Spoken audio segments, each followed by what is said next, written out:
In today's video, I'm sharing creative ways you can use napkins, and I've teamed up with some amazing creators to bring you napkin hacks.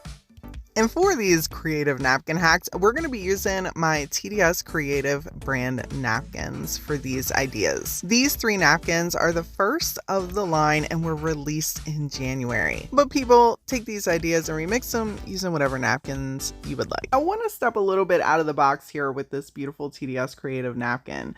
This is called Golden Aviary, and I feel like the color would match perfectly to upcycle this vintage masonry cement trowel. Oh yeah, this thing, it's lived. It's seen some things. She's very rusty and crusty and perfect for some home decor. I know what you're thinking. Just listen, roll on with me. Old tools need love too. We don't have to just throw them in the trash, especially if they're vintage, okay? Especially if they're vintage. Now I'm just gonna take the napkin, kind of measure it up to size by pressing along the edges with my finger. If you don't want to do this, you don't have to. I like to save as much of my napkins as I can. Then we're going to get those sneaky layers off the back of our top decorative layer, because that's all we're going to be needing here is that top piece.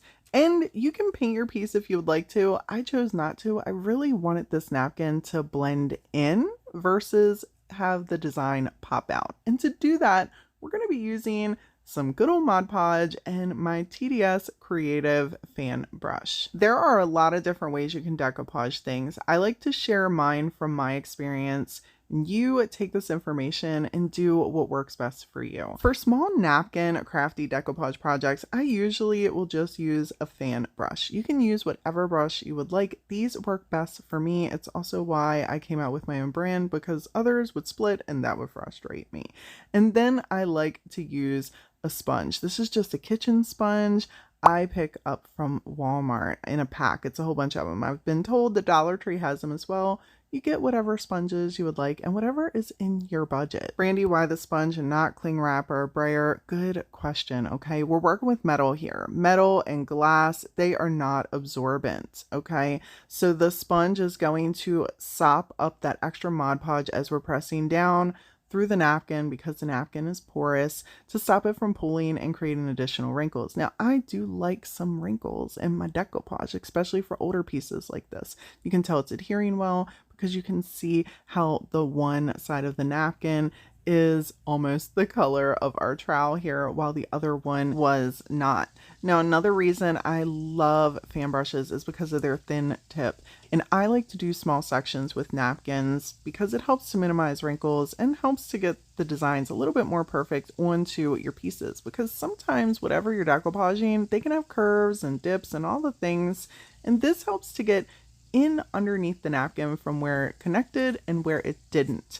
I've learned over the years that with the thicker brushes, sometimes they won't fit under the napkin and the top piece will end up connecting to what you already decoupaged, trying to squeeze under there, and it will rip my design. And people, feel free to use whatever mediums you would like. And if you want to use your cling wrap or use a brayer to, in the iron-on method, whatever you would like, whatever method you would like to attach your paper, you go right ahead. Again, I'm just sharing my experience and what works best for me. On these old pieces, I will tell you, if they have rust, I put a layer of sealer all over the whole thing. And I actually put a layer on the back prior to me decoupaging this, so this way I wouldn't have rust getting all over my hands. Once our piece was dry, it was now time to take off that excess. Now, normally I'd take a piece of sandpaper and just, get off the excess, and you could absolutely take scissors to it if you'd like. You see here, I am taking a water bottle and spritzing around the edges and pulling with my fingers. This is because I'm also confident with my decoupage technique. If you are not, put a little bit of water on the table, tappity tap tap tap your fingertip in there, get some water on there, and then just pull around the edges, or you could put a little bit of water on the edge. And this is because I do not want to sand anything off and open that rust and possibly have that going in my eyes or breathing that in. So just a little tip for if you're working with old rusty crusty things. Then I took some more Mod Podge, went around the edges and made sure everything was attached. I grabbed some gold gilding wax to go around and tie in that napkin to make sure it all looked cohesive, and I absolutely love how the piece ended up blending in so well together.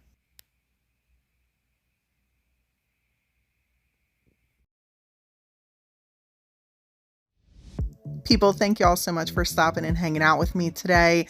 I've been so lucky to have these amazing DIY content creators here on YouTube to collab with me and bring you some napkin hack inspiration using my own TDS creative napkins. So if you're looking for more napkin inspiration after this video, check out my description box. There is a link down there to a playlist with tons more ideas for you to check out.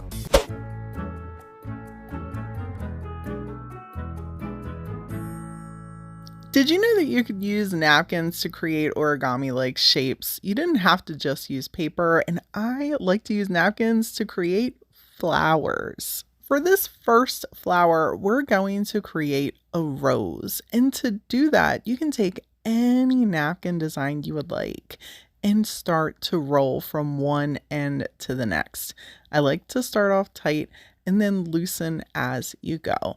Just to the other side. It's really, really simple. This is the easiest flower rose piece that I like to make. But it can be a little tricky, especially when you start out, because you're going to want to try and keep it tight the whole way. But when you do, it's going to look like this, and it's not going to look like much of a rose.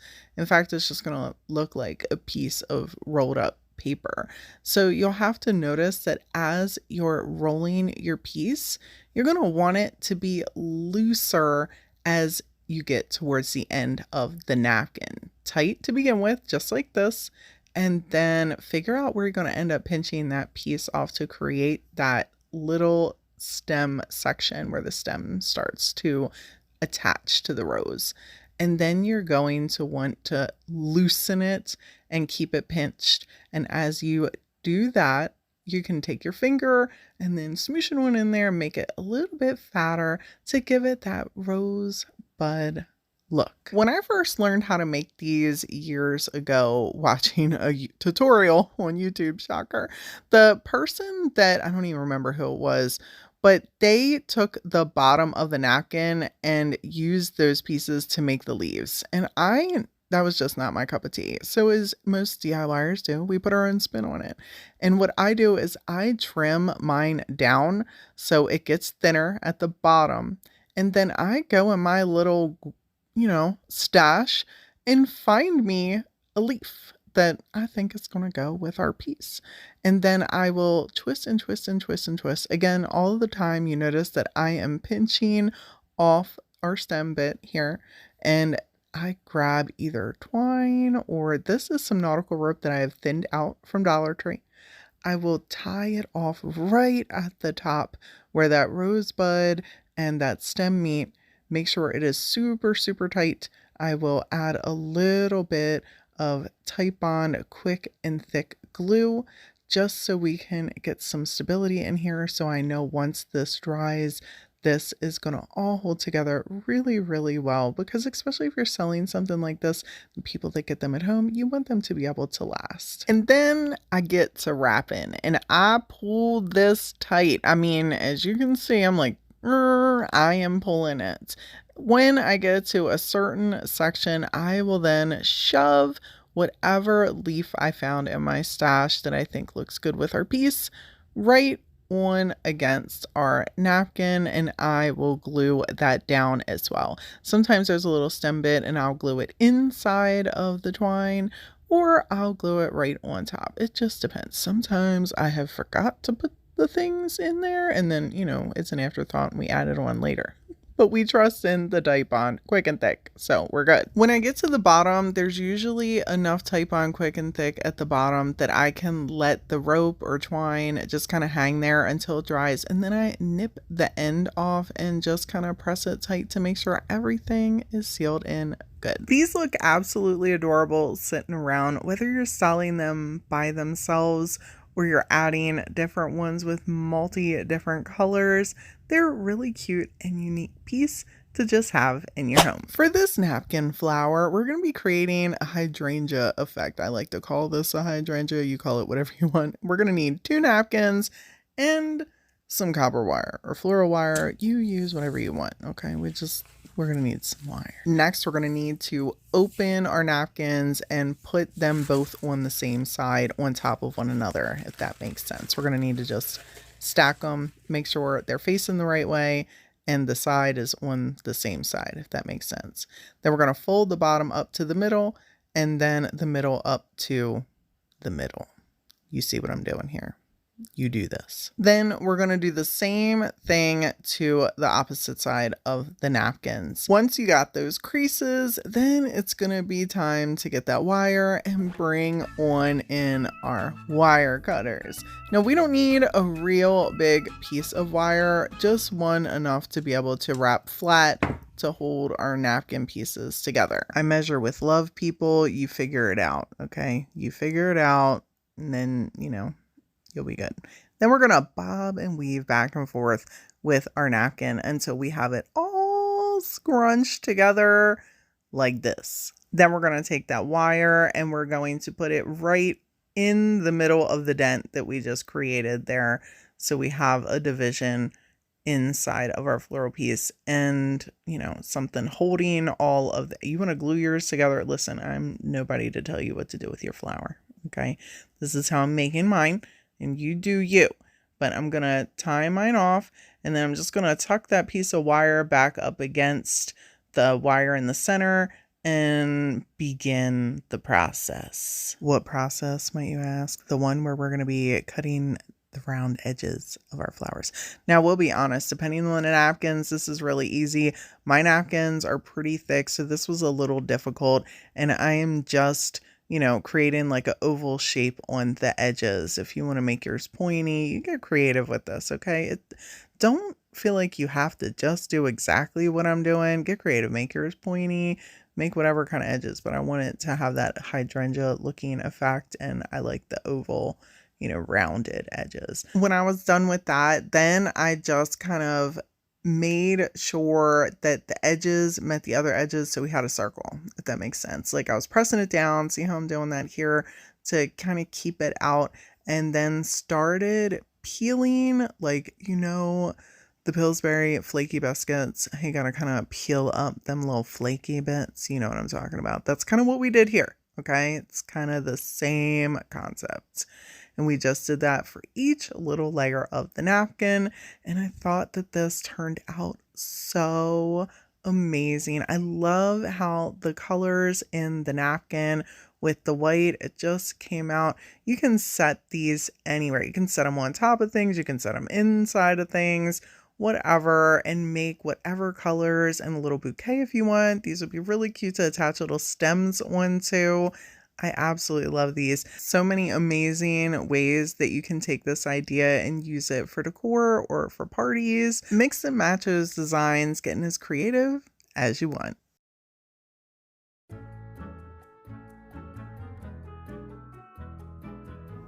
Did you know that you could decoupage a bar of soap to create some beautiful decorative home decor? And more importantly, you could even use the back that's not decoupaged to still wash your hands. Up until the part where you get to the decoupage napkin, then you can toss it out or still use it as decor, whatever you want to do. But use it as hand soap at your own risk, people, because I just use mine as decor. And we're going to use a 3D one, okay, with this beautiful napkin, because I can't just do a regular plain bar of soap. Why? That's wild. We need to be extra difficult and find a 3D bar of soap, okay, and decoupage that. And to start, we're going to remove the sneaky layers to just have the top decorative layer. That's all we're going to need here is that piece. And then find your section, whichever section of the napkin you would like to use. Or if you want to just do little sections like patchwork and cut out tiny little pieces and attach to your soap, that would look amazing too. Now for the tools of the trade. I know you see something here you don't usually see with me, a stipple brush. We're gonna need a stipple brush, a sponge, and a medium. I'm using Mod Podge. You use whatever you would like, okay? The stipple brush is because we have this 3D look here. If I didn't have the 3D look and I was just doing a bar of soap, I would just use my regular decoupage fan brush, okay? But we need to get inside of those details. So I apply a layer of Mod Podge to the whole piece, and you'll notice that the Mod Podge Since it's wet, it's obviously making the soap slightly wet, okay? Don't stress over it because as soap dries, it dries hard. Now I'm tapping and I'm starting in the center of my project. Again, not something I typically do, but here we need to make sure we're making the most of pressing in the excess napkin to that 3D design. So while I have this sped up because it took me about 20 minutes to do this, I was gingerly tapping and pressing the stipple brush into the 3D effects. And off the bat, when you first do it, you'll see when I show you, you can't see the 3D effect so well. But once it dries the whole next day, you really can. My piece was not dry and I decided to trim off the excess. If you're new to this or you've never decoupaged soap before and yours has edges like mine did, I would recommend waiting until it dries. You do you though, okay? I was being impatient. Now this is when I was all done trimming it and the piece was still a little wet. I grabbed some sealer. You could use whatever type of sealer you want. Now this is not my favorite sealer, but I do like it because it's non-toxic and it's waterproof, which is something that I feel is good if we're going to be using on a bar of soap in case we want to use as we're washing our hands. But I actually do not like this as a medium. I prefer something a little bit tackier like Mod Podge, Patina, or my Folk Art. I let this dry 24 hours before taking a photo of it and think it turned out so beautiful. What do you guys think? Would you decoupage some soap for your home?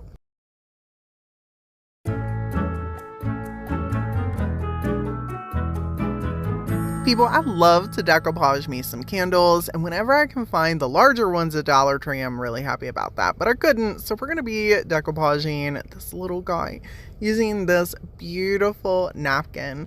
I love how this tells a whole story. This napkin is called Always This.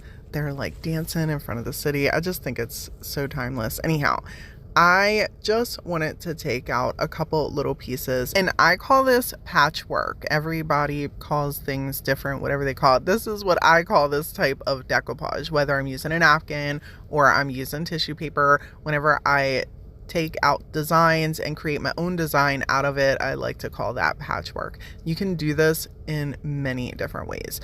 If you're going to do it on a candle though, you want to make sure you grab you some parchment paper. And you see here, I got the Great Value stuff. It doesn't have to be, you know, the name brand. And I'm often asked, like, Brandy, do we need to use the shiny side? I don't know. Is there a shiny side? Let me know in the comments. Do y'all see a shiny side to this parchment paper? Anyhow, when you've pulled apart your pieces, then it's time to decorate. You can do this with a canvas. You can do this with wood. You can do this with anything. You can create patchwork, decoupage, however you would like. Today, we're just going to be doing it on this little Dollar Tree candle. Then we're going to take our parchment paper, lay it over top of the pieces, and gingerly blow dry it until the piece becomes clear. You could absolutely tape your parchment paper on your candle if you like. I usually don't, so I can rub mine and then peel off to make sure it looks like this. I feel like adding little candles like this around your home, whether you're going to burn them or you're going to use them as decor, really adds a little something into your home. If you're looking for more decoupage inspiration, check out this video right here. And don't forget to check out the playlist linked down below for more napkin hack inspiration. Everyone who joined me in this collab, thank you all so much. And as always, people, I appreciate you for stopping by. Until next time.